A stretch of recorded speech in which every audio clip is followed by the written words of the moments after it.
Do you realize that conservative identity politics is forming who you're becoming, not Torah anymore? Trying to say that Western values, as it looks today, is better than every other culture. You have 3,500 years of a glorious nation. Jewish people today don't represent what the Jewish people were 500 years ago. I would argue that Rabbi Asher knew better than you do today, and he joined the Jewish people as they are and behaved the way they do. He looked like the average Yid. It's an inferior type of Jew than the Jew in the time of King David. Would you not argue that people like Rabbi Asher, Rabbi Vadia, and all these guys would try to bring it back if it was better? I don't think so. I don't think they're even thinking for themselves. They're just behaving and thinking identical to their teacher. Hey, you think that's a bad thing? These are giants, dude. By definition, it means you won't improve.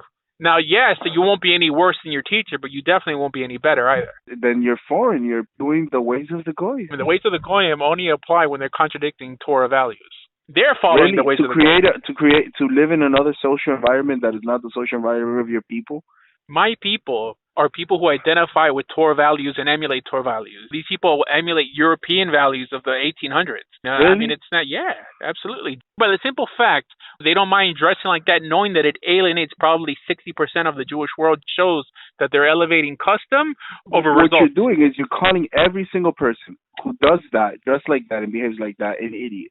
You're saying that you're the only person. Do you realize that I'm the only person? There are many people who feel the way I do. There are many people who feel the way I do. Sad part is that people who think the way you do still dress the way they do.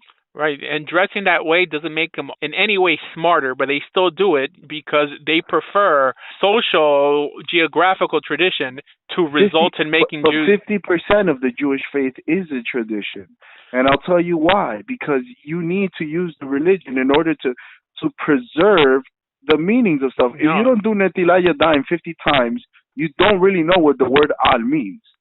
Hold on. All the very successful you're not using Kiruv rabbis, the ones who actually are successful in bringing secular Jews back, specifically do not wear black hats and dress all in black and white because they know that that's such a big alienating factor.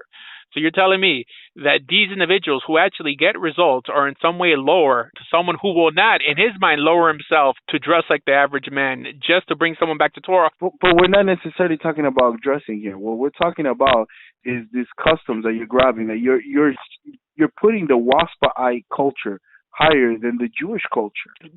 There is no such thing as a Jewish culture. Oh, there is. No, there's an Ashkenazi culture, there's a Sephardi culture, there's an Ethiopian culture. There is no Jewish culture. The Torah is a Jewish culture. There is no Jewish culture? Then show me the blue tefillin. Where are they? What? Where are the blue tefillins and the red ones and the orange tefillin? Why are they all black? Because the halacha is that it has to be black. That's a culture. No, that's not a culture. They interpret it all the same way. That's not a social construct. That's part of the oral law.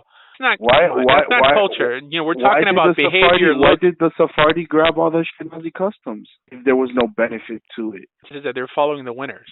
You're telling me wearing a black hat in some way. Yeah, but they're following their winners, not somebody else's winners. You're following the winners of the world. You're in love with this America because of the way conservatives have shown you this.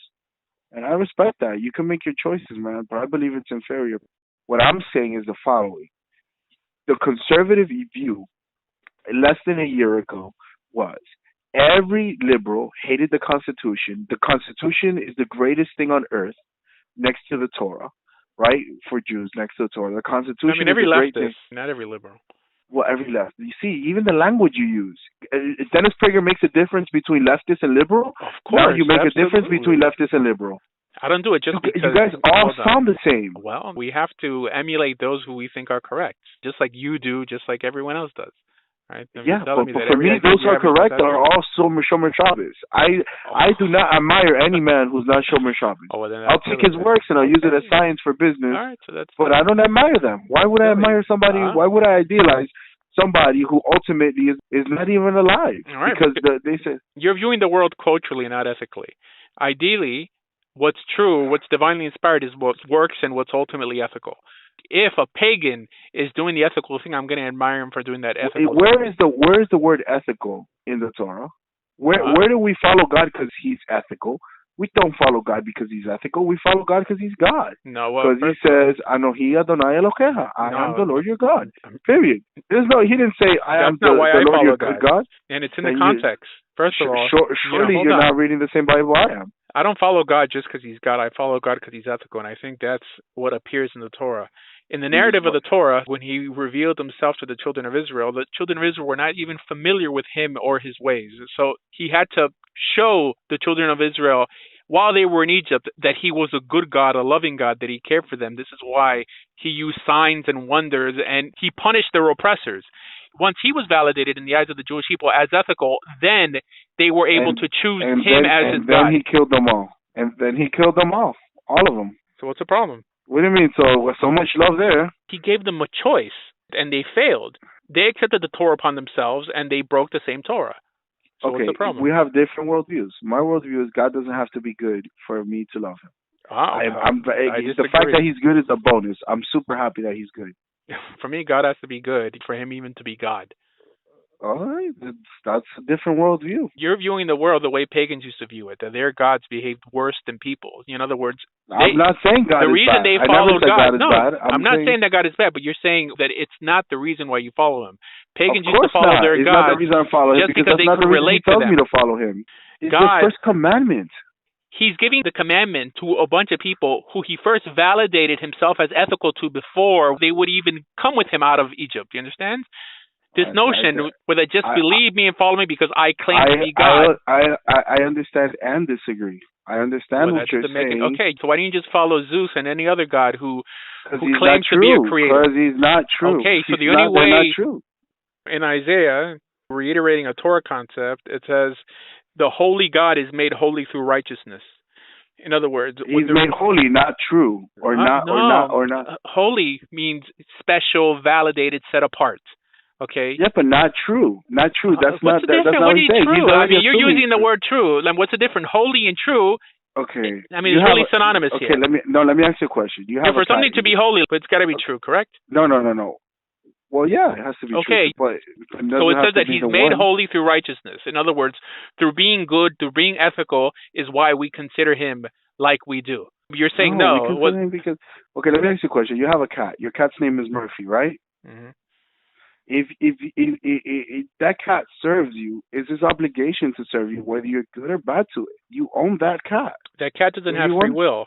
God doesn't communicate with humans like he does with animals. An animal that's a better argument you just used right there. The fact that we have free will. He has to be good. Maybe that's why he has to be good, because he chose for us to have free will. Absolutely. So now it's making sense to you. No, it's not making sense. It makes sense more why he's good. Now I know why he's good. That was a good Kabbalistic thought right there. I don't think it's Kabbalistic. I mean, it is Kabbalistic. It's certainly not plain. It's not plain in the Torah. It's plain in the. It's mystical. For sure, it's not mystical. The notion that you have to appreciate things because they're good and not it's a rational thought. It's philosophical, at least. Okay, for sure, it's philosophical. There's any people who confuse. It makes sense. That's why. Now I know. Now I agree with you. I know why God is good, but that doesn't mean why. That's why I have to serve him. I know he's good because he has to give us free will. That's if he was a dictator, a tyrant, that's why you serve him instead of. Then we wouldn't have any free will. Okay, that's why you serve him instead of serving Zeus and instead of serving any other. No, Zeus didn't exist. I serve him because he's the truth. If I wanted an ethical life, Zeus also claims to be a true. Humanist. The followers of Zeus claim that he's true as well. All I say to you is, I personally believe in God. In accordance to the 13 articles of faith of the Rambam, the world exists because of him, and if the world didn't exist, he will still exist. So it means we believe in him because he's true. The fact that he's good, as per your own philosophy right now, which I will adopt for myself, he's good because if he was a tyrant, we wouldn't have any free will. And that's it. That's a bonus. I thank God that his own ambition of having somebody, giving somebody free will make him a good person, a good thing. I don't think that's what makes him good. That he gave you free will, because that's something that you. No. He's good. He's anyone could claim to give you free will. Good in order to give free will. He has to be good in order to do that. If not, you don't have free will. That's not what makes him good. For him to. No, that isn't what makes him good. But he has to be in order for that. But this is something that you think he's giving you. There's no proof that he's giving you anything, although there is proof that these ethical commands in Torah actually make your life and the world better. And that is enough to validate him as true and ethical, not the point that someone told you he gave you free will. I don't think you've thought about this much. My personal opinion is I believe in God because he's true, period. Had he not been true, I would drop Torah. Proof to me God doesn't should be true, I would drop Torah. Yeah, but you have no proof that he's true. I do have proof. I have the overwhelming burden of things I've seen personally. For example, one of them is he kept his promise of keeping the people of Israel. They're still alive today. They're still here. So all these people couldn't have just converted like 1,500 years ago. To me, a Jew is a Jew by birth or by conversion. Okay. So, the people of Israel. He kept the people of Israel. Whether there's not one of them and they're all Arab Rav. I don't think that there's any promise that he would keep the Jewish people if they didn't keep Torah themselves. In other words, they kept themselves alive. Whether if they all would have been annihilated. He kept his promise. He said, if you keep it, I will. Well, he actually did say he'll always keep a remnant. That makes no sense. If they all abandoned Torah, but that he would still keep a remnant. The son would not be killed for the sins of the father. Some people eventually will keep it. There will be the faithful. All right. So then it's not God keeping it; it's themselves keeping themselves in the covenant. Well, then at that point you have made God into an afterthought of the Torah instead of the center. I don't think you made ethics greater than God. Your God is ethics. It's ethics that make God great. It doesn't matter what is great. Okay, right. God. So what you worship is ethics. The Torah does not solely revolve around God. It revolves around God with a good set of instructions. God alone, any other pagan religion could claim the same thing. Really? Then why does he seal everything he says with, I am the Lord your God? Because he's tying himself to his works. In other words, he wants you to give credit for the commandments you're implicating in your life. He wants you to give credit to the results that you're seeing. He wants you to know that it's coming from him, but not that in some way he exists apart from those instructions. In other words, we believe in God because of Torah. We don't believe in Torah because of God. I believe in Torah because of God. Okay. God came tomorrow and said Torah's a lie, I would drop Torah. Well, any God could claim any text. Okay, so you're saying if tomorrow, what you're telling me is if tomorrow a text more ethical than the Torah arise, you will drop Torah and follow that text. Oh, for sure, absolutely. I wouldn't. Okay. The text that come will have to prove itself to be more true than my Torah. If for some reason you were born Muslim or you happen to stumble upon the Muslim religion and become Muslim, you would never leave that religion because it claims also to have a true God, and it claims also to have a superior... But its claims are false. I mean, why? It says that Miriam was Moses'... Yeah, but why is it false? The theology of having one God and a messenger, Muhammad. Forget about the Quran. Because today in days, had I believed in progressive revelation, I probably would be a Muslim. If I believed in progressive revelation. If I was born a Muslim and somebody convinced me of progressive criteria, revelation. Because if it's just claiming to have a true God, then you cannot blame every Muslim who doesn't want to leave Islam because he also believes that his God is true and his book is true in faith, not because it works. I want to ask him, do you believe in progressive revelation? And he says yes.